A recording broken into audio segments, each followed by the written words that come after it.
এখন আমাকে যদি এভাবে বাঁচতে না দেওয়া হয়, হয়তো আমি অন্য কোনো কিছু করে ফেলবো, তখন আবার যেন আপনার আফসোস না করেন।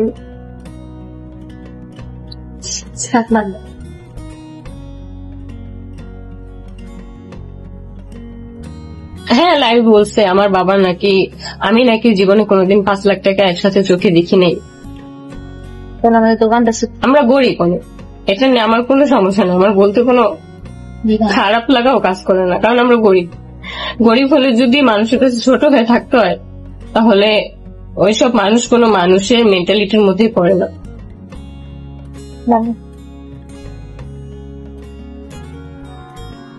গার্মেন্টস নিয়ে যে কথাটা হইলো, আমার মনে হয় কি বাংলাদেশের প্রত্যেকটা ফ্যামিলিতে 1-2 করে গার্মেন্টসে জব করে।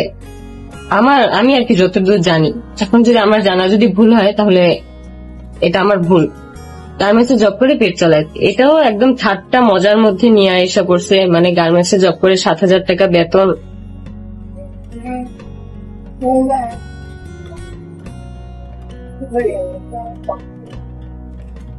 কান্না করো না আপু, কান্না আসলে আটকে রাখা যায় না। যা যা হইতেছে আমাকে নিয়ে, যা যা বলতেছে,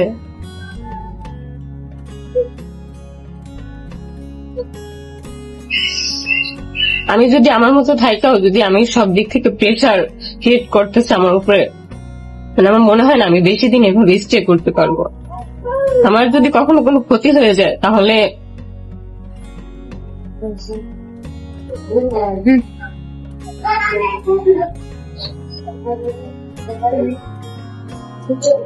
যেখানে মানুষের কোনো মান সম্মানই থাকে না, ওইখানে আমার মতে না যাওয়াটাই বেটার।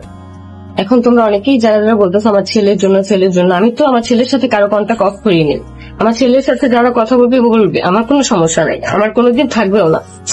যদি ওরকম থাকতো তাহলে আমি আজকেই কাউকে বাসায় আসতে দিতাম না। আর রইলো আমার ছেলের ভরণ পোষণের কথা, এখন কে দুধ আর ডায়পার আনছে আমি জানি না, কিন্তু আমি ভাবছি যে ওর বাবাই হয়তো পাঠাইছে। কিন্তু অনেকে কমেন্ট করতেছে যে না, তিশাপু যেহেতু গেছে, তিশাপু নিয়ে গেছে। এখন এটা যদি আমার ছেলেকে দুধ আর ডায়পার দিয়ে তারপর যদি আবার খোটার সম্মুখীন করে, তাহলে আমি বলবো যে আমার ছেলের কোনো খরচাদি কিছু দেওয়া লাগবে না। আমার তো খরচের কোনো প্রশ্নই আসে না এখানে। যদি আমি রাখতাম তাহলে আজকে ড্রেসটাই রাখতাম, কিন্তু রাখবো না। আর ব্যান্ড আর ওই যে হাতের একটা ব্রেসলেট, আমি চাই না এগুলো, কেন আমার জন্য নিয়ে আসছে।